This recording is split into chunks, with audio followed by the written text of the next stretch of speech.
కొట్టండి మర్చిపోకండి. నమస్కారం. నమస్కారం. ఈ రోజు ఒక కొత్త రెసిపీతో వచ్చామండి. ఏ కాలంలో కాసే కూరగాయలు ఆ కాలంలో తినాలంటారు కదా.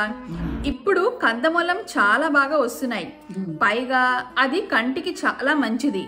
కానీ నాలాగా సూకరాలు చేసేవాళ్ళు ఉంటారండి, అలాంటి వాళ్ళకి ఇలా కూర చేసి పెడితే లొట్టలేసుకొని తింటారు. ముందుగా కందమూలం పెద్ద పెద్ద ముక్కలు చేసి ఆ కుక్కర్లో వేసి నీళ్లు పోసి అందులో చింతపండు ఉప్పు పసుపు వేయాలి. వేసి ఉడికించాలి. ఇది ఉడికేలోగా 3 ఉల్లిపాయలు, 3 పచ్చిమిరపకాయలు, 3 వెల్లుల్లిపాయలు, అల్లం, కరివేపాకు రెడీ చేసుకోవాలి. ఇప్పుడు ఈ ఉడికిన కందమూలాన్ని తొక్క తీయాలి. తీసాక అది ముద్ద వేయాలి. ఇప్పుడు మనం పోపుకి రెడీ. ఇప్పుడు ఒక మూకుడు తీసుకొని దాంట్లో 4 చెంచాలు నూనె వేసి 1 చెంచాడు శనగపప్పు, 1 చెంచాడు మినపప్పు, 1 చెంచాడు ఆవాలు వేసుకోవాలి.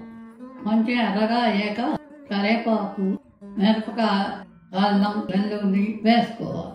ఇప్పుడు ఇందులో తరిగిన ఉల్లిపాయలు, ఉప్పు పసుపు వేసి మగ్గించుకోవాలి. ఇలా మగ్గాక కందమూలం ముద్ద దాంట్లో వేయాలి. వేసి బాగా కలపాలి. పులుపు బాగా ఇష్టం ఉన్నవాళ్ళు దీంట్లో నిమ్మకాయ పిండుకోవచ్చు. ఇది వేడి వేడి అన్నంలో తింటే చాలా బాగుంటుంది, అద్భుతంగా ఉంటుంది. ప్లీజ్ మీరు ట్రై చేసి చూడండి, ఎలా ఉందో కమెంట్ సెక్షన్ లో కమెంట్ చేయండి. లైక్ చేయండి, షేర్ షేర్ చేయండి, పక్కనున్న గంట కొట్టండి.